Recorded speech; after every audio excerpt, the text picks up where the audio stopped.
യേശുവെ നന്ദി, യേശുവെ ആരാധന, യേശുവെ മഹത്വം. എൻ്റെ പേര് ലിൻഡ, ഹസ്ബൻഡ് ഷെജിൻ ജോർജ്. ഞങ്ങൾ കണ്ണൂരിൽ നിന്നാണ് വരുന്നത്. പരിയാരം സെൻറ്റ് മേരീസ് ഇടവകാംഗങ്ങളാണ്. ഹസ്ബൻഡാണ് ഉടമ്പടി എടുത്തത്. 2022 ഓഗസ്റ്റ് 18 ഞങ്ങൾ ആദ്യമായിട്ട് ഉടമ്പടി എടുക്കുന്നത്.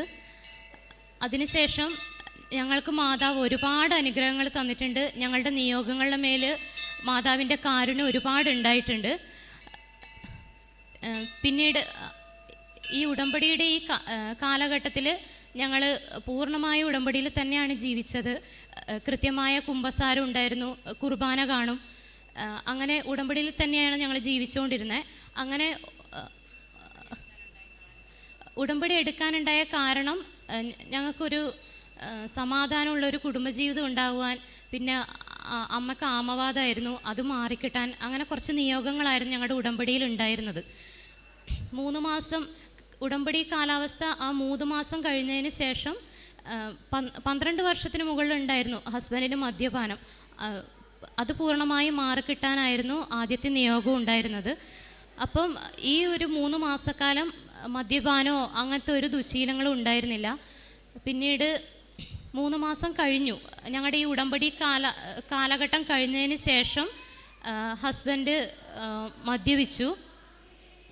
അതിനുശേഷം ഞങ്ങൾ കുടുംബ പ്രാർത്ഥന അതൊക്കെ ഞങ്ങളുടെ തെറ്റാൻ തുടങ്ങി. ഉടമ്പടി പ്രാർത്ഥന ചൊല്ലാതെയായി. പിന്നീട് ഞങ്ങൾക്ക് ഭയങ്കര ബുദ്ധിമുട്ടുകൾ വരാൻ തുടങ്ങി.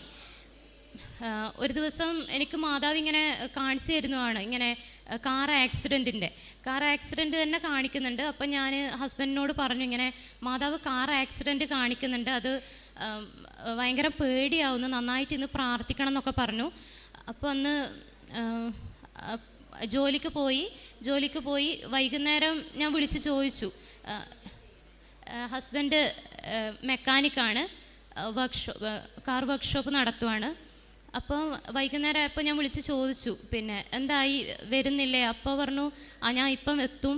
അങ്ങനെ ഒരു ½ an hour കഴിഞ്ഞപ്പോൾ ഞാൻ വീണ്ടും വിളിച്ചു. അപ്പോൾ പറഞ്ഞു, ഞാനിപ്പം എത്തും, വീടിനടുത്തുള്ള ഒരു സ്ഥലത്ത് എത്തി. അതിനുശേഷം വീണ്ടും ഒരു അരമണിക്കൂർ കഴിഞ്ഞിട്ടും വീട്ടിലെത്തിയില്ല. അപ്പം ഞാൻ വീണ്ടും വിളിച്ചപ്പോൾ പറഞ്ഞു, കാർ ആക്സിഡൻ്റ് ആയിട്ടാണ് ഉള്ളത്. അപ്പം കൂട്ടുകാരൻ്റെ വണ്ടി പണിയെടുത്തിട്ട് അത് തിരിച്ചു കൊണ്ടുവരുമായിരുന്നു. അപ്പം വീട്ടിൻ്റെ അടുത്ത് എത്താറായപ്പോൾ തന്നെ അത് ആക്സിഡൻ്റായി. അവിടെയുള്ള ആൾക്കാരൊക്കെ ഓടി വന്നു. അവർ വിചാരിച്ചു ആ വണ്ടിയിൽ ഉണ്ടായിരുന്ന ആൾ ജീവനോടെ ഉണ്ടാവില്ല എന്ന്. മാതാവിൻ്റെ കാശുരൂപം എന്നും കയ്യിൽ കരുതും. അതുകൊണ്ട് മാത്രം ഷെജിനേട്ടന് ഒരു പോറൽ പോലും അന്ന് മാതാവ് ഉണ്ടാക്കിയില്ല. കാറ് ഒരു ഡിവൈഡറിൽ ഇടിക്കുകയായിരുന്നു ചെയ്തത്. കാറിൻ്റെ പണിയൊക്കെ തീർത്ത് അത് തിരിച്ച് ആ ഓണർക്ക് ഏൽപ്പിക്കാൻ വേണ്ടി വരുന്ന വഴിയിലാണ് ഈ ആക്സിഡൻറ്റ് ഉണ്ടായത്. പിന്നീട് ആ കാറ് ശരിയാക്കാനും അതിനൊക്കെ ആയിട്ട് ഞങ്ങൾ ഒരുപാട് ബുദ്ധിമുട്ടി. സാമ്പത്തികമായും മാനസികമായും. ഹസ്ബൻഡ് ഉറങ്ങുന്നില്ല, ഭക്ഷണം കഴിക്കുന്നില്ല. അങ്ങനെ വെയിറ്റ് ലോസൊക്കെ ആയി. ഒരു 70 kg എന്നെല്ലാം ഒരു 65-60 ഒക്കെ ആയി. അത്രയും ക്ഷീണിച്ചു. ആ കാറ് മാധവ് അനുഗ്രഹിച്ച് നല്ലൊരു കാർ മെക്കാനിക്കാണ്. അപ്പം ആ വണ്ടി ഇടിച്ചപ്പോൾ തന്നെ അവർ ഷോറൂമിലേക്ക് കൊണ്ടുപോകാമെന്ന് പറഞ്ഞപ്പം ഷെജിനേട്ടൻ പറഞ്ഞു, ഇല്ല ഇത് ഞാൻ തന്നെ ശരിയാക്കിക്കോളാമെന്ന് പറഞ്ഞു. അപ്പോൾ കാറിൻ്റെ ഏകദേശം എല്ലാ പണിയും കഴിഞ്ഞു. പക്ഷെ എന്തോ ഒന്ന് മിസ്സിങ് ആണ്, അതെന്താണെന്ന് മനസ്സിലാവുന്നില്ല. അപ്പോൾ അത് ശരിയാവാത്തത് കൊണ്ട് ഒരുപാട് ഞങ്ങൾ അതുകൊണ്ട് ബുദ്ധിമുട്ടി. പിന്നെ കാറ് അവർ ഏൽപ്പിക്കേണ്ട സമയമായി, പണിയൊക്കെ തീർത്ത് ഏൽപ്പിക്കേണ്ട സമയമായി. എന്നിട്ടും ഇതെന്താണ് കാരണം എന്ന് മനസ്സിലാവുന്നില്ല. അപ്പം പിന്നെ പിറ്റേ ദിവസം രാവിലെ ഞാൻ എണീക്കും, ഷെജിനേട്ടൻ വിളിച്ച് എഴുന്നേൽപ്പിച്ചു. അപ്പോൾ പുള്ളി നേരത്തെ എഴുന്നേറ്റ് പ്രാർത്ഥിക്കാൻ തുടങ്ങിയായിരുന്നു. അപ്പോൾ എന്നോട് പറഞ്ഞു, ഇനിയിപ്പം മാതാവേ നമ്മളെ രക്ഷിക്കാനുള്ളൂ. അങ്ങനെ ഞങ്ങൾ രാവിലെ തന്നെ പ്രത്യക്ഷീകരണ പ്രാർത്ഥന ചൊല്ലി, ജപമാല ചൊല്ലി. ഉടമ്പടി കാലത്ത് മുഴുവൻ ഞങ്ങൾ അങ്ങനെയായിരുന്നു. രാവിലെ പ്രത്യക്ഷീകരണ പ്രാർത്ഥന, പിന്നെ ജപമാല, പിന്നെ വൈകുന്നേരം വീണ്ടും ജപമാല ചൊല്ലും. അതിനുശേഷം ഉടമ്പടി പ്രാർത്ഥന. ഇങ്ങനെയൊക്കെ ആയിരുന്നു ഞങ്ങളുടെ നല്ല സമാധാനപൂർണ്ണമായ ഒരു ജീവിതമായിരുന്നു. അപ്പോൾ അതിനുശേഷം ഞങ്ങൾ ഉടമ്പടി പ്രാർത്ഥന ചൊല്ലി ജപമാല ചൊല്ലിയതിന് ശേഷം ഷെജിനേട്ടൻ മാതാവിന് വാക്ക് കൊടുത്തു, ഇനി ഞാൻ മദ്യപിക്കില്ല. മാതാവേ, ഇനി എൻ്റെ കഴിവുകൊണ്ട് ഒരിക്കലും ഈ കാറ് ശരിയാവില്ല. മാതാവ് തന്നെ ഇതൊന്ന് ശരിയാക്കി തരണം, ഞങ്ങൾ ഈ ഒരു വിഷമത്തിൽ നിന്ന് കരകയറ്റണമെന്ന് പറഞ്ഞു. പിന്നീട് ഷെജിനേട്ടൻ ജോലിക്ക് പോയി. ഒരു 11:45 ഒക്കെ ആയപ്പോൾ എന്നെ വിളിച്ചു. ഒരു രക്ഷയില്ല, ഇനി ഇത് കാറിൻ്റെ മാതാവ് നമ്മളെ കൈവിട്ടു എന്നാണ് തോന്നുന്നത് എന്ന് പറഞ്ഞു. പിന്നീട് ഞാൻ പറഞ്ഞു പേടിക്കണ്ട, മാതാവ് എന്തായാലും കൈവിടൂല. നമ്മൾ രാവിലെ പ്രാർത്ഥിച്ചപ്പം 2:30 മാതാവ് ഇത് ശരിയാക്കി തരണമെന്ന് മാതാവിനോട് പറഞ്ഞിട്ടുണ്ടായിരുന്നു. അപ്പോൾ ഞാൻ പറഞ്ഞു ഇപ്പം 12 മണി ആകുന്നതേ ഉള്ളൂ, 2:30 ഇനി ഒരുപാട് സമയമുണ്ട്, സമയത്തിൻ്റെ മാതാവാണ്, നമുക്ക് അതെന്തായാലും മാതാവ് ആ സമയത്തിനുള്ളിൽ ശരിയാക്കി തരുന്നു ഞാൻ ഷെജിനാട്ടിനൊരു ഉറപ്പ് കൊടുത്തു. അതിനുശേഷം ഞാൻ വിചാരിച്ചു ഞാൻ തിരികത്തിച്ച് പ്രാർത്ഥിക്കാമെന്ന്. ഞാൻ തിരികത്തിച്ച് പ്രാർത്ഥിക്കാൻ തുടങ്ങി. ഞാൻ തിരി എടുത്തപ്പോൾ എൻ്റെ കയ്യിലേക്ക് വന്നത് ഒരു ചെറിയ തിരി, നമ്മുടെ ഈ ചെറുവിരലിൻ്റെ അത്രയുള്ള ഒരു തിരി എൻ്റെ കയ്യിലേക്ക് വന്നത്. അപ്പോൾ അത് ഓൾറെഡി നമ്മളത് എപ്പോഴും കത്തിക്കും, അത് കെട്ടുകെട്ട് പോകുന്ന എന്തോ വാട്ടർ കണ്ടൻറ്റ് എന്തോ ഉള്ളത് കൊണ്ട് കെട്ടുകെട്ട് പോകുമായിരുന്നു ആ തിരി. അങ്ങനെ അപ്പം ഞാൻ മാതാവിനോട് പറഞ്ഞു, മാതാവേ ഓരോരോ ആൾക്കാർ പ്രാർത്ഥിക്കുമ്പോൾ മുല്ലപ്പൂവിൻ്റെ മണം, അങ്ങനെ ഓരോ മാതാവിൻ്റെ പ്രസൻസ് അവരെ അറിയിക്കാറുണ്ട്. അപ്പോൾ എനിക്ക് മാതാവ് ഞങ്ങളുടെ പ്രാർത്ഥന കേൾക്കും, ഞങ്ങളുടെ ഈ ഒരു അവസ്ഥയിൽ ഞങ്ങളെ സഹായിക്കുന്നുണ്ട് എന്ന് മനസ്സിലാക്കുന്നതിന് ഈ തിരി ഞാൻ ഒരു 20 മിനിറ്റ്സ് മാത്രമേ ആ തിരി കത്തുള്ളൂ, അത് അത്രേ ഉണ്ടായിരുന്നുള്ളൂ. അപ്പോൾ ഞാൻ വിചാരിച്ചു, മാതാവിനോട് ഞാൻ പറഞ്ഞു, മാതാവേ ഇതൊരു 1/2 അവർ ഞാൻ ബൈബിൾ വായിച്ച് തീരുന്നത് വരെ ഇതൊന്ന് കത്തിച്ച് നിർത്തി തരണേന്ന്. പിന്നെ ഞാൻ ബൈബിൾ വായിക്കാൻ തുടങ്ങി. 1/2 അവറായി, മെഴുകുതിരി അങ്ങനെ തന്നെ നിൽക്കുന്നുണ്ട്. പിന്നെ 1 അവർ ആയിട്ടും മെഴുകുതിരി തീരുന്നില്ല. പിന്നെ ഞാൻ ജപമാല ചൊല്ലി, 2 ജപമാല ചൊല്ലി. അതിനുശേഷം തിരുരക്ത ജപമാല ചൊല്ലി. അപ്പം 2 o'clock ആയി. തിരുരക്ത ജപമാല 2ാം രഹസ്യം ആയപ്പോഴേക്കും ഷെജിനേട്ടൻ എന്നെ വിളിച്ചു, കാറിൻ്റെതെല്ലാം ശരിയായിട്ടുണ്ട്, മാതാവ് അങ്ങനെ ഞങ്ങൾക്ക് വലിയൊരു അനുഗ്രഹം തന്നു. പിന്നീട് ആ കാറ് പറഞ്ഞ സമയത്ത് തന്നെ നമുക്ക് അതിൻ്റെ ഓണറിനെ ഏൽപ്പിക്കാനും സാധിച്ചു.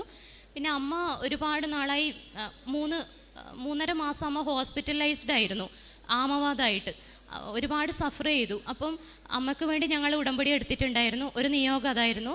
അപ്പം അമ്മ ഇപ്പം ഉടമ്പടി എടുത്ത് നമ്മൾ ഉടമ്പടി തൈലം കൊടുത്തു, ഉപ്പ് അങ്ങനെയൊക്കെ യൂസ് ചെയ്തിട്ട് ഇപ്പം അമ്മ ആരോഗ്യവതിയാണ്. അമ്മയും വന്ന് ഉടമ്പടി എടുത്തു, ഇപ്പം അമ്മയും ഉടമ്പടിയിലാണ് ജീവിക്കുന്നത്. പിന്നീട് വർക്ക്ഷോപ്പിൽ ഹസ്ബൻഡിൻ്റെ വർക്ക്ഷോപ്പിൽ അവർ ഒരു വലിയൊരു എമൗണ്ട് അവർ ആവശ്യപ്പെട്ടു. ഈ ഒരു എമൗണ്ട് ഉണ്ടെങ്കിൽ മാത്രമേ അവിടെ തുടരാൻ പറ്റുള്ളൂ, ഇല്ലെങ്കിൽ വേറെ ജോലി നോക്കാൻ പറഞ്ഞു. അങ്ങനെ അത്രയും വലിയൊരു എമൗണ്ട് ഞങ്ങൾക്ക് സാധിക്കില്ലായിരുന്നു, അത്രയും വലിയൊരു എമൗണ്ട് ഞങ്ങൾക്കൊന്ന് തരപ്പെടുത്തിയെടുക്കാൻ.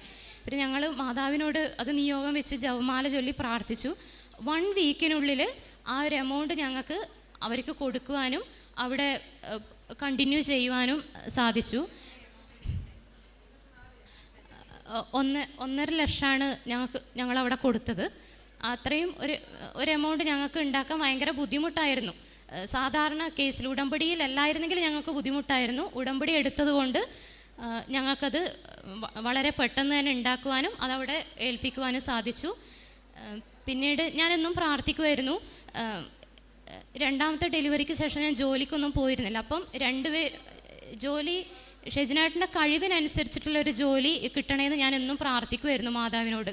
അപ്പം ഒരു ദിവസം അറിയുന്ന ഒരാൾ അങ്ങനെ ഒരു 2-3 ആൾ വഴി ഖത്തറിലെ ഒരു വെൽ നോൺ കമ്പനിയിൽ നിന്ന് ഷെജിനാട്ടിനൊരു കോള് വന്നു, ഇങ്ങനെ ഞങ്ങളുടെ കമ്പനിയിലേക്ക് വരാൻ പറ്റുമോ എന്ന് ചോദിച്ചിട്ട്. അപ്പം അതുണ്ടായിരുന്നത് ഞങ്ങൾ പള്ളിയിൽ നിൽക്കുന്ന സമയത്തായിരുന്നു. അപ്പം ഞങ്ങൾക്ക് തോന്നി ഇത് മാതാവായിട്ട് കൊണ്ടു തരുന്നതാണ്. പിന്നീട് അവർ ഓഫർ ലെറ്റർ അയച്ചു, മെഡിക്കലിന് തന്നത്. അപ്പം ഓൾറെഡി ഞങ്ങൾ മാതാവ് ഈ ഒരു കാറിൻ്റെ അത്ഭുതം ചെയ്യുന്ന സമയത്ത് ഞങ്ങൾ പറഞ്ഞായിരുന്നു, ഞങ്ങൾ വന്നിട്ട് സാക്ഷ്യപ്പെടുത്തിക്കോളാം, മാതാവ് ഈ ഒരു അനുഗ്രഹം ഞങ്ങൾ സാക്ഷ്യപ്പെടുത്തുമെന്ന് ഞങ്ങൾ പറഞ്ഞിട്ടുണ്ടായിരുന്നു. അപ്പം ഞങ്ങൾ ഉടമ്പടി വന്ന് പുതുക്കിയ സമയത്ത് ഇവിടെ ഭയങ്കര തിരക്കായിരുന്നു, ഞങ്ങൾക്ക് സാക്ഷ്യപ്പെടുത്താൻ പറ്റിയില്ല. എന്നിട്ട് ഞങ്ങൾ തിരിച്ചുപോയി. പിന്നീടാണ് ഈ ജോലിയുടെ കാര്യം വരുന്നത്. അപ്പം ഓഫർ ലെറ്റർ വന്നു. മെഡിക്കൽ പറഞ്ഞേക്കുന്ന മെയ് 15-നായിരുന്നു. അപ്പം മെയ് 13-ന് ഞങ്ങൾ വീട്ടിൽ നിന്ന് പുറപ്പെട്ടു. 14-ന് ഏർലി മോർണിംഗ് ഞങ്ങളിവിടെ എത്തി, റൂം എടുത്തു.